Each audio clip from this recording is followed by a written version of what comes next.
नमस्कार, मैं हूं जर्नलिस्ट राजन। दोस्तों, 14 नवंबर को सुनवाई होनी है जिलाधिकारी के न्यायालय में। लालता ने जो अपनी अपील की है तहसीलदार के आदेश के बाद, तो उस पर 14 तारीख पड़ी हुई है। लेकिन इस बीच लालता ने एक और चाल चली और लालता पहुंच जाता है सीधा हाई कोर्ट। 3 नवंबर को वो हाई कोर्ट में उसने जो है अपनी याचिका दाखिल की। उसके बाद 5 तारीख को रजिस्टर्ड हुई और 10 तारीख को उस पर सुनवाई होती है और 10 तारीख को ही उस पर जो है हाई कोर्ट से फैसला भी आ जाता है। किस तरह से फैसला आता है, क्या कुछ होता है, क्योंकि आप जानते हैं कि अपने मकान को बचाने के लिए लालता कोई भी कोर कसर छोड़ना नहीं चाहता है। जिस तरह से तहसीलदार के आदेश, न्यायालय से बेदखली का आदेश होता है, उसके बाद वो बौखला सा गया है और अपने मकान को बचाने के लिए हर संभव प्रयास कर रहा है। जिलाधिकारी के यहाँ भी उसने अपील की थी, लेकिन इसके बाद वो हाई कोर्ट भी पहुँच गया है। जिलाधिकारी के न्यायालय में अभी मामला चल रहा है। हमारे साथ अधिवक्ता सत्यवीर सिंह हैं और इनके हाथ में अगर आप देखेंगे तो ये वो जजमेंट की कापी है जो कि हाई कोर्ट से आई हुई है। यानी जो लालता ने अपनी याचिका हाई कोर्ट में दाखिल की है, उसको लेकर के जो जजमेंट आया हुआ है हाई कोर्ट से, वो ये है। और इसमें क्या कुछ है, इसको लेकर के हम पूरी बात जो है सत्यवीर जी से करेंगे, क्योंकि सत्यवीर जी को आप जानते हैं कि लगातार जो है अनुराग के परिवार को इंसाफ दिलाने के लिए तहसीलदार के न्यायालय में लड़ाई लड़ते रहे। और इन्होंने ये भी कहा है कि अगर अनुराग का परिवार कहेगा और वो अपील करेगा और फिर मैं नामित किया जाऊँगा तो जिलाधिकारी के न्यायालय में भी वो लड़ाई लड़ूंगा। हालाँकि जिलाधिकारी के न्यायालय में जो सरकारी अधिवक्ता हैं वो काफ़ी वरिष्ठ हैं, काफ़ी जानकार हैं और वो खुद जो है इंसाफ दिलाने के लिए वहाँ पे जो है सही साबित होंगे और इंसाफ दिला देंगे अनुराग के परिवार को। इनकी ज़रूरत वैसे नहीं पड़ेगी, लेकिन फिर भी ये साथ में वहाँ मौजूद रहेंगे। सत्यवीर जी, लालता हाई कोर्ट गया और वहाँ से ये जो जजमेंट आया, जो आदेश आया, क्या कुछ है इसके बारे में बताइए। देखिए, एक आदेश होता है 24 तारीख को तहसीलदार कोर्ट से। उसमें ये होता है कि इसको तत्काल प्रभाव से वो मकान को ध्वस्तीकरण कर दिया जाए। लेकिन उसमें 1 महीने का समय होता है कि अपीली न्यायालय में जाके जो प्रतिवादी है, जो मतलब जिसके खिलाफ ये आदेश आया, वो जाके अपीली न्यायालय में अपील दाखिल कर सकता है। तो लालता की तरफ से एक वाद जो है, अपील जो है, वो जिलाधिकारी के न्यायालय में दाखिल की गई। और उसी दिन जो है वो ये चाहते थे कि इस पे जो है कोर्ट, मतलब तहसीलदार कोर्ट का जो फैसला है उस पर रोक लगा दी जाए। मतलब कि जो मकान ध्वस्तीकरण का जो आदेश आया, जो अतिक्रमण हटाने के लिए जो तहसीलदार ने कहा है कि त्वरित रूप से तत्काल प्रभाव से उसको वहाँ से उस अतिक्रमण को हटा लिया जाए, उसको रोक दिया जाए कहीं ना कहीं से। चूँकि ये अनुराग यादव जो मामला है, ये बहुत ही हाईलाइटेड मामला है और बहुत ही सारे लोगों की, चाहे वो अधिवक्ता हों, चाहे वो समाज सेवी हों, चाहे वो आम जनमानस हो, सबका जो है एक सोच था और सबका दिल से ये इच्छा थी कि उस मकान का ध्वस्तीकरण किया जाए। अनुराग का परिवार भी आके मेरे साथ जिलाधिकारी महोदय से मिला। उन्होंने कहा कि साहब, जब आदेश हो गया है तो इसको हटा दिया जाए। और मुझे लगता है कि जिस तरह से ये दुर्दांत हत्या की गई अनुराग की, उसमें बिल्कुल भी देरी नहीं करनी चाहिए थी प्रशासन को। हाँ, ठीक है, कानूनी रूप से वो भी बाध्य हैं, उनके भी हाथ बंधे हुए हैं, उस मकान का ध्वस्तीकरण हो जाना चाहिए था। लेकिन जिलाधिकारी महोदय ने आश्वस्त किया है कि निश्चित रूप से उस मकान का ध्वस्तीकरण इस जनपद जौनपुर के जो न्यायालय है उस स्तर पे हम करा देंगे। उसके बाद उसने एक अपील दाखिल की। अपील दाखिल करने के बाद वह जाके हाई कोर्ट में भी एक रीड उसने दाखिल किया कि जो भी स्थगन का, जो भी हमारा ध्वस्तीकरण का आदेश हुआ है, उस आदेश को तत्काल प्रभाव से रोक दिया जाए। तो वहाँ पे बहस होती है और बहस के बाद, चूँकि ये सब चीज़ें आपके दर्शकों को नहीं पता है कि ये मामला हाई कोर्ट पहुँच गया था, आज आप बता रहे हैं, मुझे लगता है आज उनको खबर है, तो उनको, आपके दर्शकों को ये नहीं पता था। 10 तारीख को इसमें सुनवाई होती है और 10 तारीख को सुनवाई के बाद जो उनकी रीड होती है उस पर सुनवाई होता है और उस पर एक निस्तारण आता है कि 6 महीने के अंदर अपीली न्यायालय, जो जिलाधिकारी जौनपुर के न्यायालय में मामला लंबित चल रहा है, अपील है, उसमें सुनवाई करके फैसला लाइए।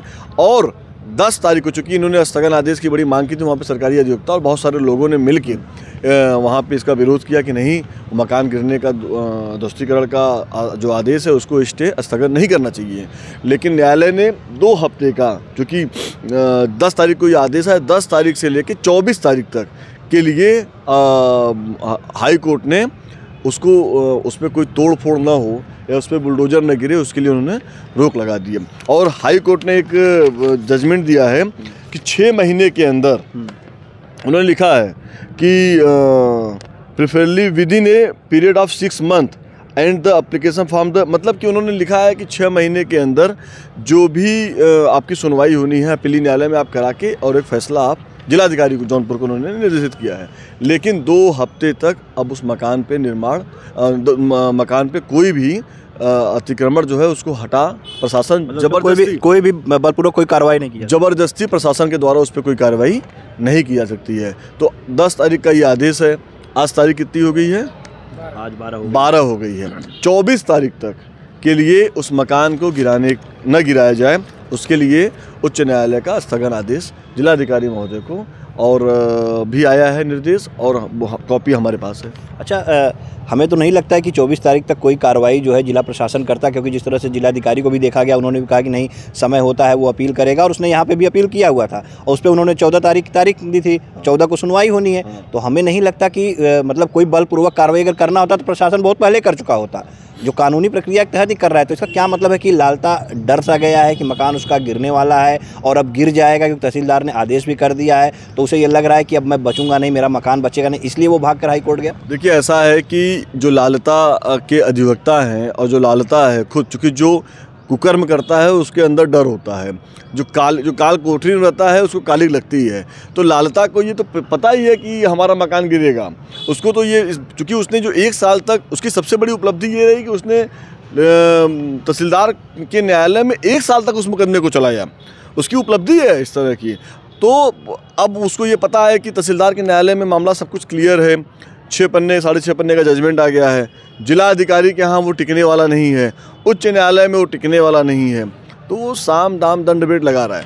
आपके माध्यम से मैं एक चीज़ बता दूं, आपने कहा कि सरकारी अधिवक्ता, जौनपुर जिला अधिकारी महोदय के न्यायालय में आप रहिएगा, देखिएगा, जो कलेक्ट्रेट अधिवक्ता संघ के पूर्व अध्यक्षगण हैं वो सब लोग रहेंगे, पूर्व महामंत्रीगण हैं वो सब रहेंगे, जितने भी वरिष्ठ अधिवक्ता हैं वो सब अनुराग की तरफ से मुकदमा लड़ेंगे और सब लोग न्यायालय में उपस्थित रहेंगे। हालांकि सरकारी अधिवक्ता बोलेंगे, लेकिन मोरली सपोर्ट जो है वो बार का अनुराग के साथ है। 14 तारीख को सब लोग, और स्वयं से, मैं ये नहीं कह रहा हूँ कि नहीं मैं कह रहा हूँ इसलिए लोग कह रहे हैं, स्वयं से मेरे पिताजी खुद ही बार के अध्यक्ष हैं, तो वो इस मुकदमे को, अब चूँकि जिलाधिकारी अपर न्यायालय में, तो वो स्वयं देख रहे हैं। तो क्या इसको लेकर के कोई चर्चा अधिवक्ताओं में हुई थी? क्या बार में कोई चर्चा हुई थी क्या अनुराग के केस को लेकर? बिल्कुल चर्चा हुई थी, सरकारी अधिवक्ता के साथ वरिष्ठ अधिवक्ता बैठे थे, आपत्ति बन गई है। 14 तारीख को आपत्ति भी लगेगी, चूँकि जो उन्होंने अपील दाखिल की उस पर आपत्ति दाखिल होगी, आपत्ति के बाद उस पर सुनवाई होगी और निश्चित रूप से फैसला जो है पुनः जिलाधिकारी महोदय के न्यायालय से अनुराग के पक्ष में आएगा और अनुराग को श्रद्धांजलि देने के लिए आएगा। तो जिस तरह से देखा जाए यहाँ पे तो उसने स्थगन के लिए अपील दे ही रखी थी कि तहसीलदार के आदेश पे जो है रोक लगाई जाए, बेदखली के आदेश पे, तो क्या उसी तरह की अपील उसने वहाँ पे भी हाईकोर्ट में भी दी रोकने के लिए? तो क्या 2 तरह के समानांतर केस, मतलब एक ही केस जो है 2 न्यायालयों में चल सकते हैं एक ही समय में? क्योंकि जिलाधिकारी के यहाँ तो चल ही रहा था स्थगन वाला। नहीं चल सकता है। अपीली न्यायालय में एक ही वाद से संबंधित 2 मुकदमे 2 न्यायालय में नहीं चल सकते हैं, तो वो तो वहाँ पे तो जैसे हाईकोर्ट में वो खारिज हो जाता। लेकिन अगर कोई अभी स्टे को भी अगर हम चैलेंज कर दें आज की डेट में, तो ये स्टे भी खारिज हो जाएगा। लेकिन चूँकि क्या है कि 14 तारीख को यहाँ पे मामला है, आपत्ति आएगी, आपत्ति के बाद सुनवाई है, प्रशासन कुछ करने वाला है ही नहीं अभी। लालता ने एक और चीज़ किया था, जो लालता ने तहसीलदार कोर्ट में एक दरख्वास्त दिया था और वो उसने आशंका जताई थी कि ग्राम प्रधान के पति और गांववासी, सभी ग्रामवासी, सबको उसने उसमें पार्टी बनाई है कि सब लोगों ने मिलके हमारे मकान को गिरा दिया है। अभी मैं फ़ोटो देख रहा था, वो मकान तो खड़ा है, जो अतिक्रमण मकान है वो तो खड़ा है, मैंने वीडियो में देखा है, आपके माध्यम से फ़ोटो भी देखा है मैंने, तो मैंने फ़ोटो में देखा वो खड़ा है। लेकिन उसको इस बात की आशंका है कि जो उसने कुकर्म किया है, गांव के लोग तो उससे नाराज़ ही हैं, उसको डर लग रहा है कहीं गांववासी हमारा मकान न गिरा दें, इसलिए उसने दरख्वास्त भी दी है और उसने ये निवेदन किया है कि जो भी सभी गांव के लोगों को, उसकी गांव के सभी लोगों के ऊपर मुकदमा पंजीकृत करके उनको दंडित किया जाए, उनको जेल भेजा जाए। तो लालता जो है इतने के बावजूद भी वो घूम रहा है, रोज़ न्यायालय में, रोज़ यहाँ कचहरी में दिखता है मुझे। तो मुझे लगता नहीं है कि अपराधियों को इस तरह से खुलेआम छोड़ा जाना चाहिए। ये अनुराग के परिवार के लिए भी नहीं सही है और कहीं ना कहीं से समाज के लिए भी नहीं सही है। अच्छा, तो मतलब ये माना जाए कि ये जो आदेश हुआ है ये सिर्फ महज 24 तारीख तक के लिए उस पर रोक लगी हुई है कि 24 तारीख तक कोई कार्रवाई ना हो। अगर जिलाधिकारी फिर फैसला वहाँ से कर लेते हैं और बेदखली का आदेश करते हैं तो कार्रवाई होगी, मकान गिरेगा? बिल्कुल गिरेगा। 24 तारीख, जो भी 14 तारीख को जिलाधिकारी महोदय के न्यायालय में जो मामला है, जो इसकी अपील है, उस पर अपील पे जब आपत्ति लगेगी, आपत्ति पे सुनवाई होगी और सुनवाई आने के बाद जो फैसला होगा, जिलाधिकारी महोदय सक्षम है कि उसी दिन वो अपना डोला डम्बू बुलडोजर भेज के उसको गिरवा सकते हैं। प्रशासन के ऊपर है, प्रशासन अब क्या करता है आप देख ही रहे हैं किस तरह से लचर रवैया अनुराग के मामले में। अनुराग के पिताजी को देखा मैं, वो बेचारे परेशान हैं। अब हम तो कैमरे पे आके ये नहीं कह सकते कि हमने उनकी मदद की है, मैं तो आपके कैमरे पे आऊँगा नहीं वीडियो बनाते हुए नहीं मैंने उनकी मदद की है, लेकिन हम सब लोगों ने, हम पूरे सभी लोगों ने अनुराग की मदद की है, गाहें बगाहें। हम लोग चाहते हैं कि अनुराग के पिताजी की मदद की है, और हम लोग और भी पर्दे के पीछे से भी अनुराग के पिता की मदद कर रहे हैं।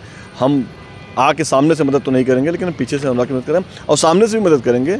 हम पूरी कोशिश कर रहे हैं कि अनुराग के पिता जल्दी स्वस्थ हो जाए। बिल्कुल नहीं, मदद तो सतवीर जी आप और आपकी पूरी टीम अनुराग के परिवार के कर ही रही है, क्योंकि आप ही वो अधिवक्ता हैं जो कि अनुराग को इंसाफ दिलाने के लिए इस केस को लड़ते रहे तहसीलदार के न्यायालय में, और सब देख रहे हैं, पूरा जग जाहिर है कि किस तरह से आपने जो इस केस को बड़ी शिद्दत के साथ लड़ा, और इस केस को अपने परिवार का केस मानते हुए मान लीजिए आपने लड़ा, फीस भी नहीं लिया आपने, और वो खुशी भी हमने देखी उस दिन जब फैसला आना था 24 तारीख को। आप किस तरह रात तक इंतजार कर रहे थे कि नहीं आज आदेश टाइप हो जाए और आदेश आ जाए, और आदेश आने के बाद सबसे पहले आपने अनुराग के पिता को फ़ोन भी लगाया और उनको आपने जानकारी भी दी, और वो खुशी आपके चेहरे पर देखी। फिर आप परिवार से भी जाके मिलते हैं, तो ये कहना वो नहीं है कि आप मदद नहीं कर रहे हैं, मदद तो आपने की है, वो सब देख रहे हैं, और इसीलिए लोगों की दुआएं भी आपके साथ हैं। और बस यही लोग चाहते हैं कि जो अब आगे तारीख पड़ी हुई है, और लोग यही चाहते हैं कि बस फैसला आए और लालता का वो मकान गिरे। तो क्या आश्वासन देंगे आप? मैं एक निवेदन और करना चाहूँगा। मैं आपसे एक निवेदन करता हूँ राजन भाई, मैं अपने लेवल पे, अपने संगठन के लेवल पे, कांग्रेस पार्टी के लेवल पे तो मैं उस बार कोड को मैं भेज ही रहा हूँ कि लेकिन मैं आपके दर्शकों से भी निवेदन करना चाहूँगा, और मैं सबसे हाथ जोड़ के निवेदन करना चाहूँगा कि उस परिवार की माली हालत बहुत ख़राब है। उस परिवार के लिए आप सब लोग को कदम उठाना चाहिए। अब ठीक है, आप हमें देख रहे हैं और आप लिख रहे हो, लिख देने से कि नहीं अनुराग के साथ हैं, अनुराग अमर रहेंगे, अनुराग के परिवार को न्याय मिलेगा, ठीक है। मैं कह रहा हूँ कि आपके पास जो भी आपकी सुविधा है, 10 रुपये, 20 रुपये, 50 रुपये, 100 रुपये, 200 रुपये, 500, हर आदमी सक्षम है। आप जिस लायक हैं, आप उस परिवार के, आप इसको ना एक बार कोड उसकी मदर का, उसकी माँ का ज़रूर अपने मेरे साथ फ्लैश करिएगा कि आप लोग उस परिवार को ज़रूर मदद करिए। और मदद करने के बाद आप अगर उसको बताना चाहते हैं तो भैया के, राजन भाई का जो इनका कमेंट है, आप उस पर स्क्रीनशॉट डाल दीजिए। ट्रांसपेरेंसी बहुत ज़रूरी है। बिल्कुल भी आप ये मत सोचिएगा कि वो पैसा जो है कहीं राजन जी या कहीं सत्यवीर सिंह या कहीं नहीं जा रहा है। वो बारकोड उनकी माँ का नाम आशा देवी है, आशा देवी है, उस बारकोड पे उनका नाम आएगा। आप लोग से निवेदन है कि बाप जो है लीवर की बीमारी से, अब भगवान न करे कि वो बीमारी आगे बढ़े, बहुत ख़तरनाक बीमारी है, उसको अभी रोक दिया जाए। उसकी दो बेटियां अभी शादी करने को हैं, परिवार के लिए घर नहीं है। मुझे लगता है कि टीन सेट में परिवार रह रहा है, ठंड आ रही है, कैसे वो लोग गुजारा करेंगे। तो आपसे मैं एक मानवता की वजह से आपसे निवेदन करना चाहता हूं कि ज़रूर बारकोड पे आप लोग को जो भी हो सकता है आप उसकी मदद करिए। यही अनुराग के लिए भी श्रद्धांजलि होगी।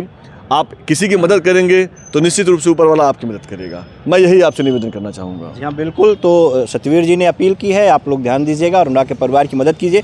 आज की जो अपडेट थी वो यही थी कि लालता हाई कोर्ट गया हुआ है, और हाई कोर्ट में उसने जो अपनी याचिका लगाई है उसके बाद 2 सप्ताह की रोक जो है ये कह के लगाई गई है हाई कोर्ट से कि कोई बलपूर्वक कार्रवाई उसके मकान पे, यानी तहसीलदार का जो आदेश है उसको ध्यान में रखते हुए कोई बलपूर्वक कार्रवाई जो है नहीं की जाएगी। फिलहाल 14 तारीख को जिलाधिकारी के न्यायालय में सुनवाई होनी है। उस दिन जैसा कि सतवीर सिंह ने बताया कि तमाम अधिवक्ता और सीनियर अधिवक्ता और पूर्व अध्यक्ष और वर्तमान सब लोग वहाँ पर मौजूद रहेंगे बार के, और सब लोग बस एक इंसाफ चाहते हैं कि अनुराग के परिवार को इंसाफ मिले, और इसी को लेकर के लोग वहाँ मौजूद रहेंगे। 14 तारीख को क्या कुछ होगा पूरी अपडेट हम आपको देंगे।